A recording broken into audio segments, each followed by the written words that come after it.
Hello, everyone. This is Southern Belle Whisper. I hope you all are doing well today. Happy International ASMR Day, everyone. When I made my community post yesterday asking you guys if you would like a video of me talking about my near-death experience, I had no idea that today was International ASMR Day. Yeah, I think that's pretty cool. Like it was meant to be type of thing. And looking back at my old videos, I don't think I made a video talking about this night that I had. I didn't even realize it was a near-death experience until I was watching a video that my mother was watching, a religious video where somebody was talking about their near-death experience. And I had this feeling, you know how people in ASMR videos do like the cracking of the egg on your head? That's what it felt like. It was like all body chill bumps. And I was like, so that is what happened to me. So I am going to be talking about it in this video. I just want to warn you guys and put a warning before this video. It is going to be triggering. It is intense. It is not happy. Well, the ending is happy, but I just want to let you guys know and warn you going into this video, it's intense and it's triggering. So I will put a warning in the description for you guys. I also got, you guys know I stopped drinking, but I did bring, I am addicted. Sorry, that was loud. I'm addicted to this zero sugar blackberry Dr. Peppers now. I want something to drink while making this video. So, my hands are shaking, you guys. I've wanted to make this video for so long, but I would start recording and I would start shaking, or I would start crying, or I would start worrying about if my ex was watching it and how him and his family would be judging me and say I'm a liar and things like that. But I've gotten to the point where I don't give a shit anymore. I don't. I want to tell my story because this is how my church family told me, because I told them and they said, Kelly, it's not your past, it's your testimony. So I love the feeling that this video might reach someone out there that has been through the same ordeal. So to paint a little picture for you guys, since I've gained, well, let's take a drink first. Since I've gained a lot of subscribers, I was married for 9.5, maybe 9 years. Let's just say 9 years. And going into it, I was 22 years old. I just wanted to be in love. That's all I was worried about. Like at 22, I was just starting off my relationship with Jesus. But I was like, I want to be in love too. Like that's the numero uno, is to fall in love, have a family, blah, blah, blah. And I had become good friends with the piano player at my church. I had known her for 2 years. And I had no idea that she had a son. And in 2013, I met him. He was strung out on drugs. And a few months later, I asked her, I was like, how's your son doing?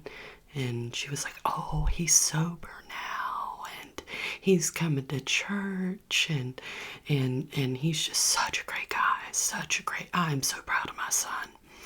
she, let's just not get into that. But I messaged him on Facebook, and, I think it was a picture that I'd taken of him and the family when I met him the first time. I said, would you like this picture? And that's how we started talking. And we talked all night long the first night. And I was like, oh my gosh, I finally found the man that I'm destined to be with. And I trusted her. I trusted my piano player at my church so much, you guys. Like, she was like a second mother to me. So it was a whirlwind romance. We only knew each other a couple months. We didn't start off as friends, which, can I warn you guys, it is always better to start off as friends in a relationship. That's always the best way. But we only knew each other a couple months, and then we got engaged, and then another 6 months we were married. This whole time, I thought he was sober. He was going to church with me. And, yeah, I thought, oh, this is the man of my dreams, finally. Finally, man of my dreams, a good, godly man. So let's fast forward to the night in question. When I was with my ex, what's the word? I dabbled in psychedelics.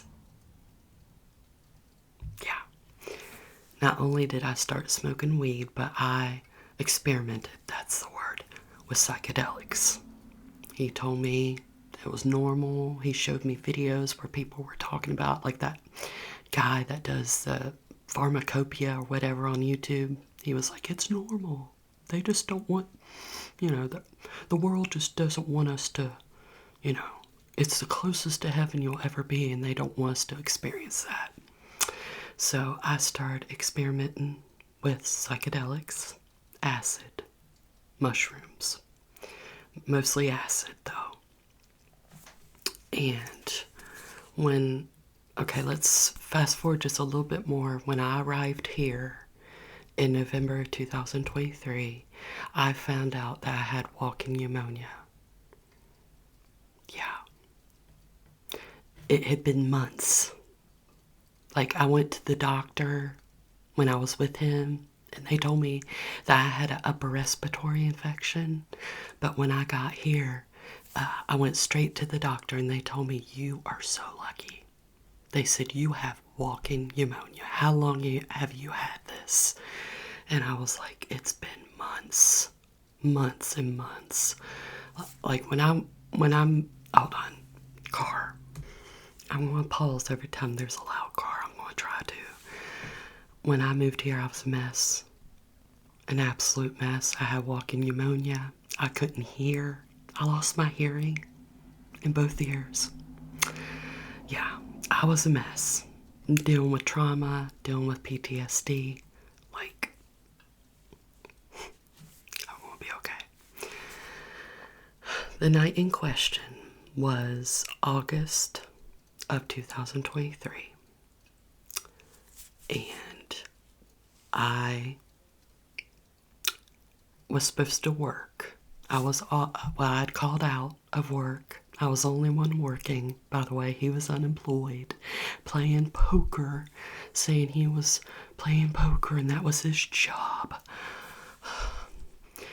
And I called out of work because I couldn't work. I couldn't breathe.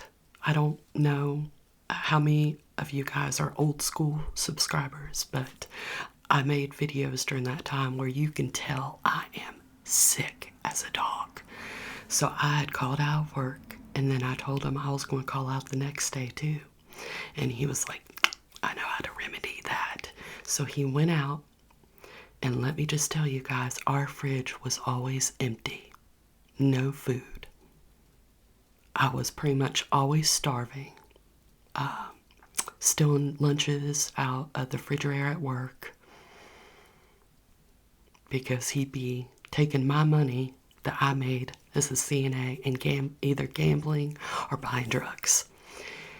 And so he went out, and I was like, okay, he knows how to remedy it. Okay, maybe he'll give me some, cold medicine or something that's going to help with this cold upper respiratory infection. He comes back about 30 minutes later holding a paper bag, and I already knew what it was. He said, liquor. Liquor will remedy that. And he said, let's drink this liquor on an empty stomach, you guys. I hadn't eaten that day. He said, let's drink this liquor and take 2 tabs of acid and go to the beach. So, at that time, I was numb. I wasn't thinking. I didn't have any brain cells left. I was dead. On the outside, bodily, I was dead. My spirit was alive, but on the outside, I was dead. So, I was like, fine. So, we took 2 tabs of acid, drank the liquor, and he packed his backpack that we were going to take to the beach. And he didn't put no waters, no food, just beer in that backpack. So we got in our F-150 truck, maroon truck, and we drove to Murrells Inlet,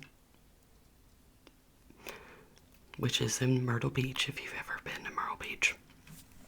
And we walked from Murrells Inlet to the Point, if you've ever heard of the Point, which is about a 1.5 mile walk from Murrells Inlet to the Point.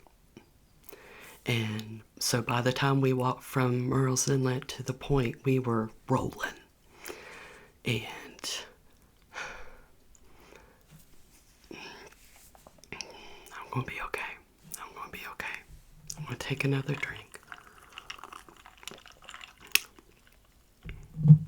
I was floating, like, I think at one point we did, like, get into the surf and, like, lay down and was like, letting the waves wash over us and things like that. But I refused to go into the ocean. He was like, let's go swimming. And I was like, no. I said, I don't want to go swimming. Smart, Kelly, smart. And so we were there, I don't even know how long. And on the way back, or when we were about to walk from the Point back to Murrells Inlet to our truck, he talked me into taking another tab of acid. And I don't remember much. After that, I was going in and out of consciousness for the next 6 to 8 hours. I don't remember much. I remember, like, there's like a little rock wall. If you've got, guys have ever been to Murrells Inlet and see that rock wall, I was standing there like, okay, at this time okay, I'm getting ahead of myself because I'm starting to remember as I go along. After we took the 3rd tab of acid, he talked me into taking my clothes off. He said, there ain't nobody out here, because it was like 2, 3 a.m. He said, there ain't nobody out here. He said, come on, let's take our clothes off. And I said, okay, I'll take my dress off, but I'm not taking my panties off. And he was like, I mean, look at me. He was completely naked. And he was like, like, watch me. There ain't nobody out here. By that time, it was low tide. So it was like a big ass beach. And he was like trying to show me that ain't nobody out here. And after that, I don't remember much. I remember standing at that rock wall and having, we got separated. And I think there's somebody mowing outside. Hold on. I'll be right back. Okay, you guys, there's definitely somebody mowing outside. So if you guys can hear it, I'm sorry.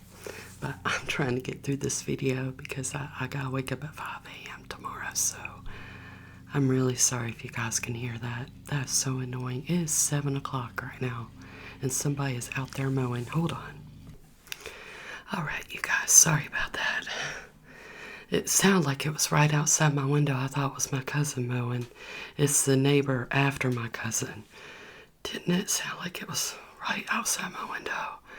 Oh, I forgot my light. Hold on. Okay, so where were we?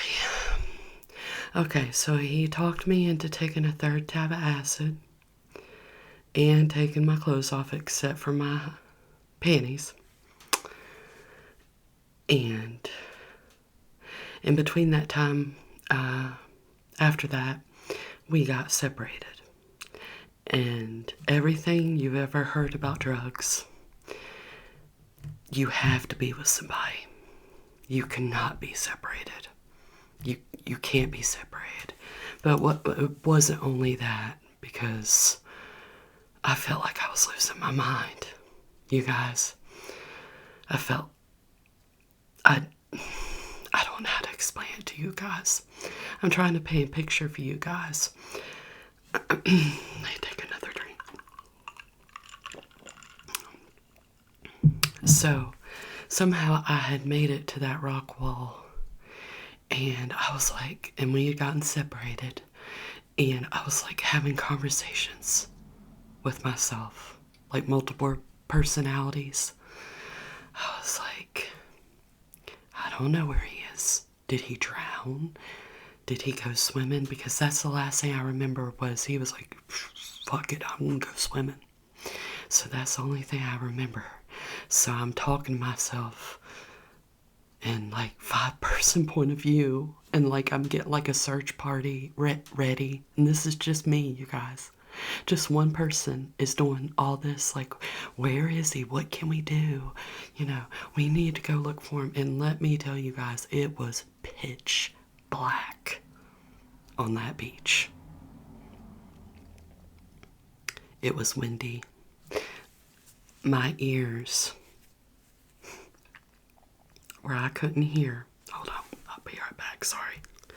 My ears where I couldn't hear the waves, the sound of the waves in the wind.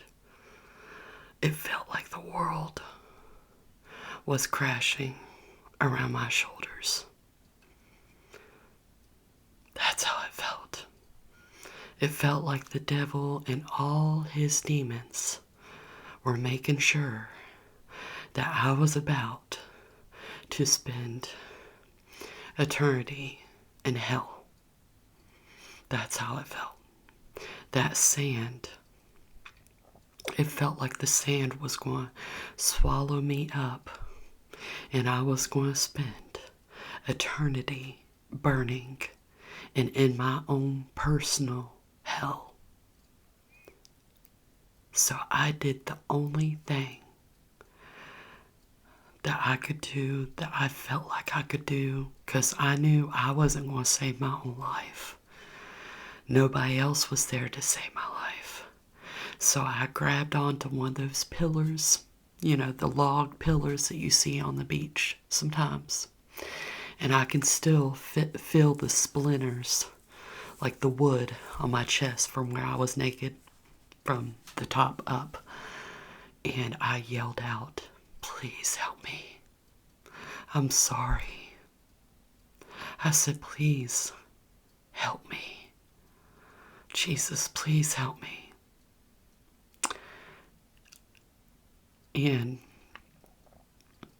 all I felt was this peace come over me.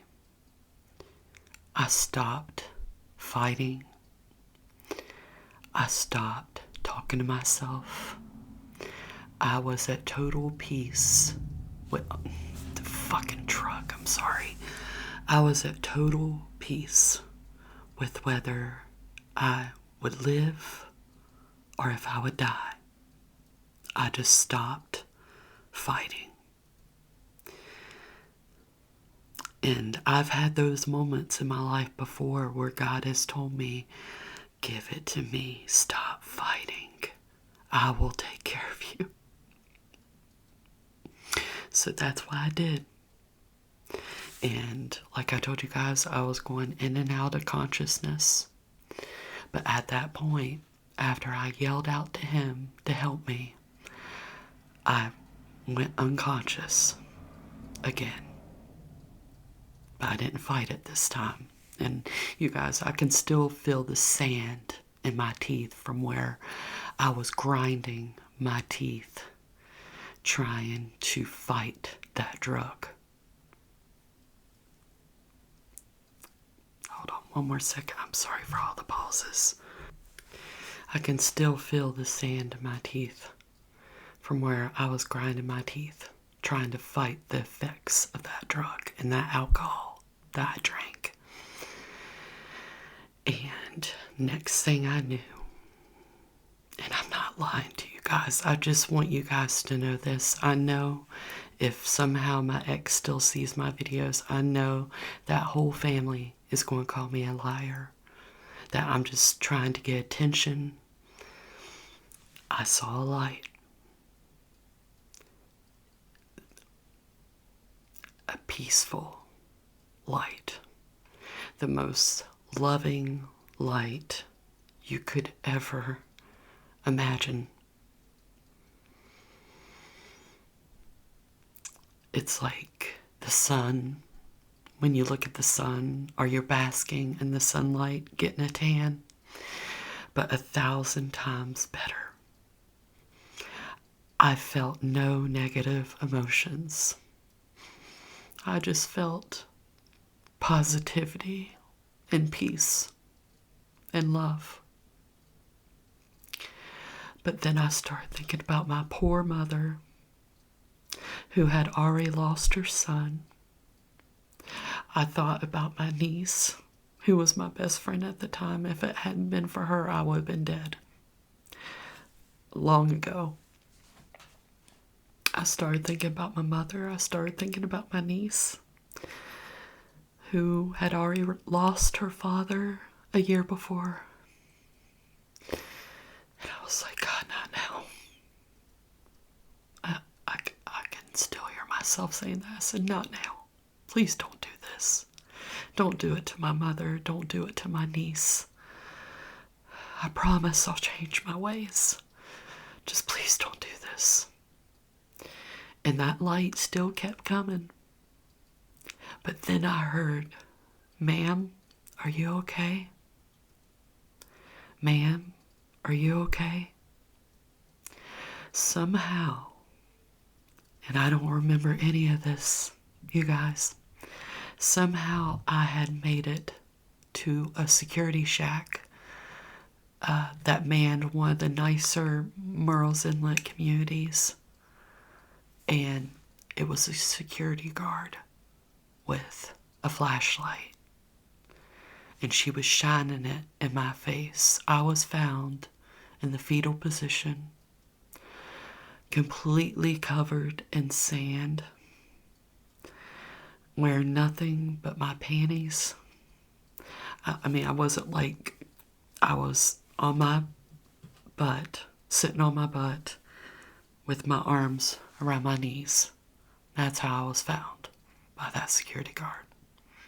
It was around, we got to the beach about 1, and I was found like 5, 6 o'clock by that security guard. And I was still tripping, of course. I was still rolling. And I just knew that I could not remember what happened to my ex. I couldn't remember anything. And she was like, are you okay? Are you okay? But one thing, you guys, people, especially security guards, policemen, are always told that anybody under the effects of drugs can do anything. They can go off at the drop of a hat. Like, I could tell she was really nervous. And I was sobbing. I've never cried that hard. I was sobbing. I was like, I don't know where my husband is. All I remember is him swimming in the ocean. And I'm thinking in my head, I'm like, oh my gosh, did he drown? Oh, my whole life is over. I was thirsty, you guys. I was so thirsty. And then an ambulance worker came up to me and sat on my left-hand side. He was dressed all in white. There was a policeman in front of me, and then a security guard on my right. And the ambulance worker says to me, he says, just give it to me straight. That's all he says. He said, just give it to me straight. Have you ingested anything tonight? I said, yes. I said, hold on. I said, yes, I am tripping on acid. And he was like, okay. And I remember saying, please let me call my mother. Please, I want to call my mother. And he's like, I don't think that's a very good idea. The cop in front of me was all for arresting me for public intoxication. But the ambulance worker, God bless him and his family and everyone he loves, said to the cop, give her a break. Look at her. I don't think she's ever been through anything like this before.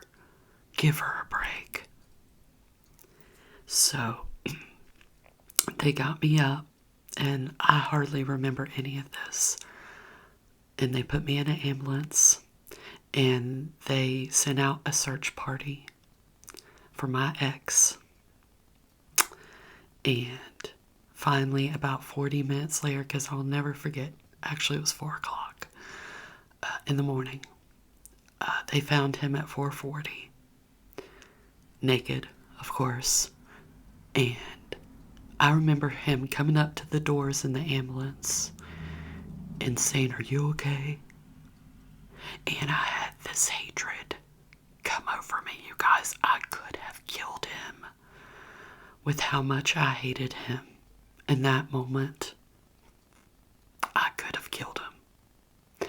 I said, no, I'm not all right. I said, do I look like I'm all right? And like the cop and the ambulance worker are like, oh my gosh, shit's about to go down. She's pissed. But the cop was like, calm down, ma'am.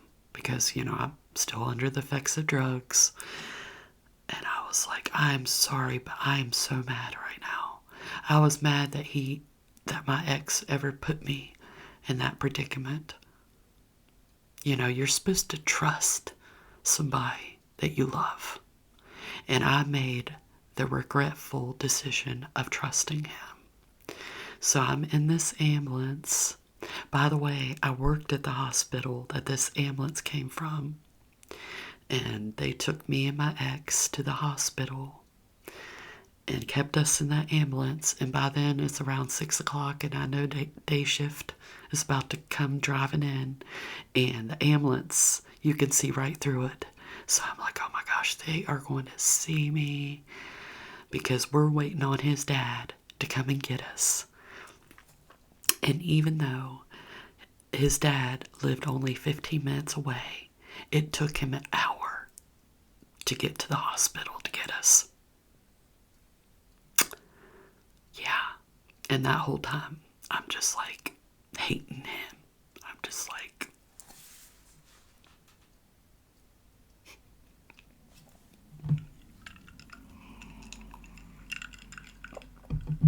laying there, and I'm like, if anybody from work sees me,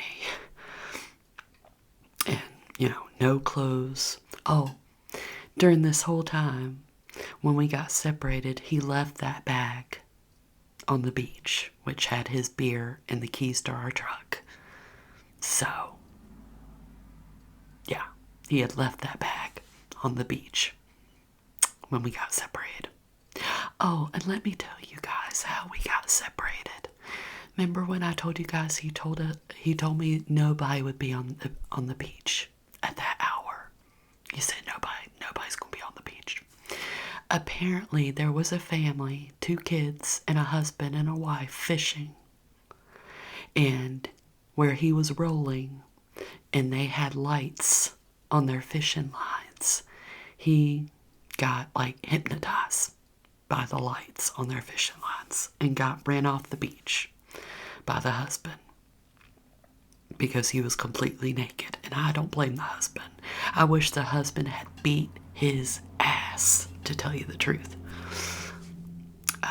But yeah, that's how we got separated, because he was ran off the beach by a father. Yeah, he told me there was going to be nobody on the beach.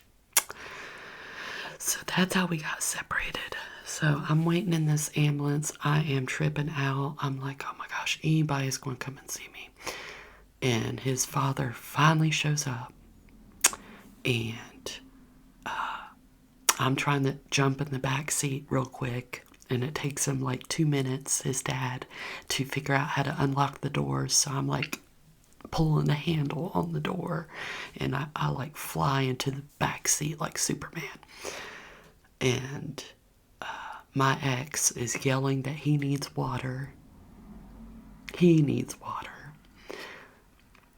And I don't know what was said. I think he yelled at me for some reason. I can't remember. But I pulled his hair from behind. I wish I'd done more, to tell you the truth. I felt like killing him. But thank God I didn't. But he grabbed hold of my arm and bit me. It brought the blood. He bit me in my arm. And I remember having this huge bruise on my arm from where he bit me. I had to tell everybody at work it was a dog. That's how hard he bit me. And then his dad finally stopped and got him an Avion water. Big one of the big ones. And he left me like maybe 2 gulps of it. Yeah, he said, I was thirsty, sorry. And then when we got to our trailer, or the house of hell, like I like to call it now, the keys to the house were in that bag that he left on the beach. So we had to wake up our landlord, and all he has wrapped around him are sheets that the ambulance gave us. And he had to wake her up at 6:30 in the morning and ask to be let in to our house. And of course, I called out. But I remember getting into that trailer and projectiling everywhere into the toilet. I ran to the bathroom, and I have never threw up that much in my life. I just kept throwing up.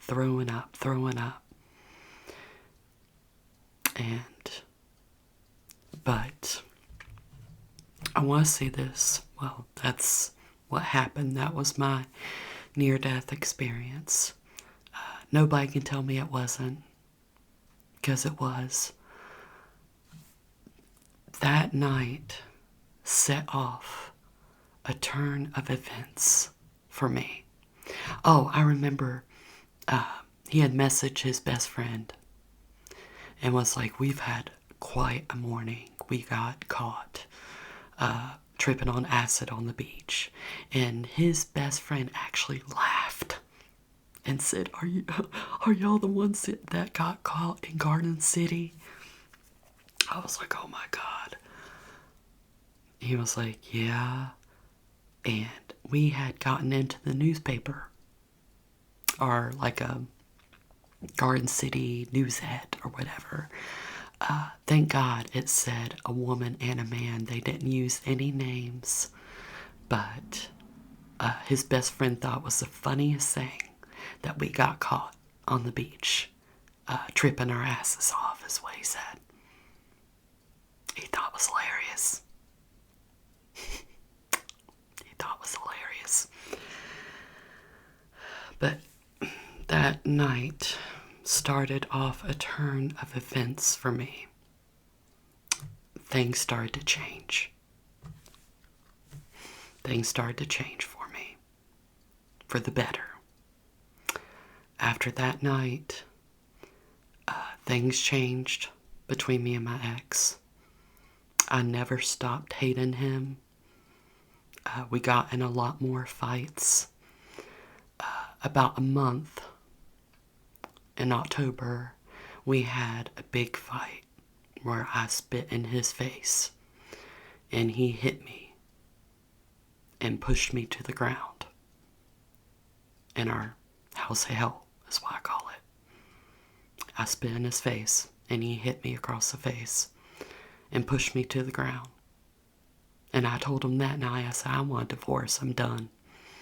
He was like, come on, baby. Come on. You spit in my face, what do you expect me to do? And I went to bed. I felt him get in the bed with me, but I scooted over as far as I could. He just made me so sick. In November 2023, for Thanksgiving, my parents visited. It had been the first time I'd seen my parents in 2 years. My mother had had 5 strokes during this time. Yeah, I had no idea she was that bad. I wasn't allowed to talk to her. Every time I would talk to her, he'd be like, tell her she owes you that money. I got to the point where I would call her on my way back from work when I had a cell phone. But they had visited, and he had, even though she told me, she said, Kelly, please do not invite him. He can come for Thanksgiving, but please do not invite him. I just want to be your father, me, you, and Selena, and that's it until Thanksgiving. But even though he hated her, he was like, it's my vacation too. You can't just alienate me from your family. Even though he had alienated me from my family. But he showed his ass. Thank God he did. Thank God he did. He got in a fight with my dad. And the next day they said, he needs to go. And he threw a fit, got in my mama's face, and that's what turned that light bulb on for me. That light switch. He got in my mama's face and called her a bitch and a slut. All the names he used to call me. And I shoved his bag at him. And I said, get out of this house right now and don't even come back for Thanksgiving. And he left. And the next day my parents were like, Kelly, leave him. Leave him. Come home.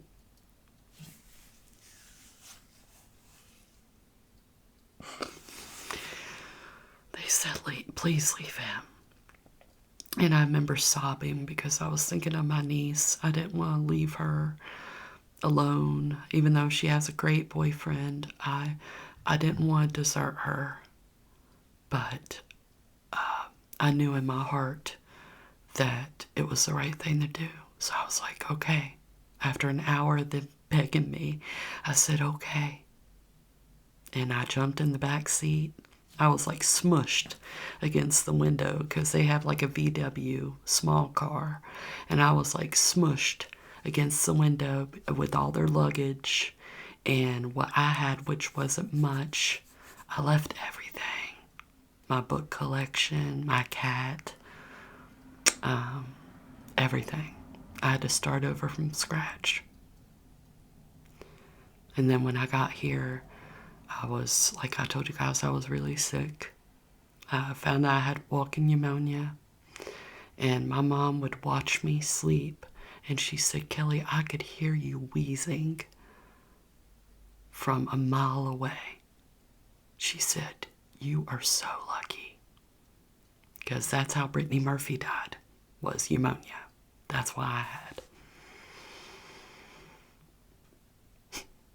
And you know what, you guys? Would I go back and change things? No. I would not go back and change things. You know why?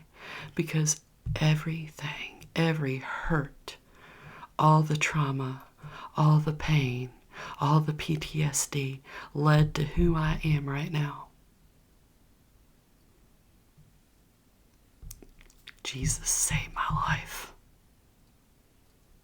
He saved my life. And that's why I tell you guys all the time, I feel like I have such a higher purpose. I don't know what yet, but I know how lucky I am. I know some people, some women are not that lucky. And I want to tell all women out there that are in this type of relationship, get out. I put so much faith and work into my marriage because he said, trust me, one day I'll hit it big at poker and we'll be able to go anywhere. We'll be able to do anything. Just trust me, trust me, trust me. So I trusted him and I put all my faith and trust into him, and it drained me. But let me tell you, women out there, they're never going to change. They are never going to change. If they are one way, then they are never, hold on. If they are one way, they are never going to change. Especially if they're physical. My ex only hit me twice in our marriage. But I will say this, if they hit you once, they're going to do it again. They're going to do it again. I've always had this mindset that you have to stand by your man. Once you're married, you need to stand by your man. I was told all the time by his mother that it was a sin and that I would go to hell if I divorced him. Stand by your man. But you know what? If it is a sin, I will gladly burn in hell because I lost myself with him. I lost who I was. He alienated from everyone I loved except for Selena. I fought tooth and nail with him over Selena. Like when she would say, let's go to the movies or let's have a sleepover, I would fight tooth and nail with him. He'd be like, oh, you hang out with her but won't hang out with me. And then I'd cancel whatever with her. And then he'd go and play poker. He'd throw this big fit about me not hanging out with him.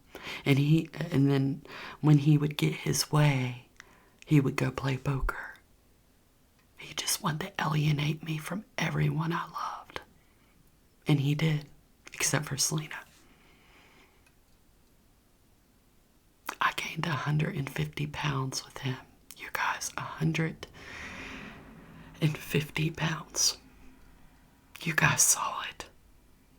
I wish you guys had warned me. I'm not gonna lie, I was watching an old video today. I was like, why didn't nobody tell me? But it's okay. It had to happen. Because it pushed me into the arms of my loving Savior. It did. It pushed me right into his arms. And it has been the best decision I've ever made for myself. I have my church family who I love. Jay, my best friend. I went out with him today. I showed him where I grew up. When I was 2 years old, we went to Chili's. We went swimming. You guys, I love to swim. One of the best friends I've ever had. And I have my church family. Me and my pastor's wife are really close. I have Paula, even though she lives in Florida. We talk all the time. I lost people when I left my ex, but I gained people back tenfold or sevenfold, however you say it. God takes people out of your life and then just gives you exactly what he knows that you need. And I'm so grateful to be here. And I will work every day to show God how thankful I am for saving my life. I will. I will fight and work every single day. So that is my near-death experience. I love you guys. You guys have been so supportive of me through this whole thing, through this whole ordeal. Making videos has been so therapeutic for me the last almost 2 years. And I just want to let you guys know how much I love you and how much your support means to me, and how I hope that God blesses each and every one of you. And just know, if you are ever going through anything, it doesn't matter if it's an abusive partner, you lost a job, you're going through depression, anxiety, please let me know. Down in the comments, find a video of mine and comment it and let me know. And I will try my best to help. Just the way you guys have helped me through all this. So, again, happy International ASMR Day. I love you guys, and I will be talking to you soon. Love you guys.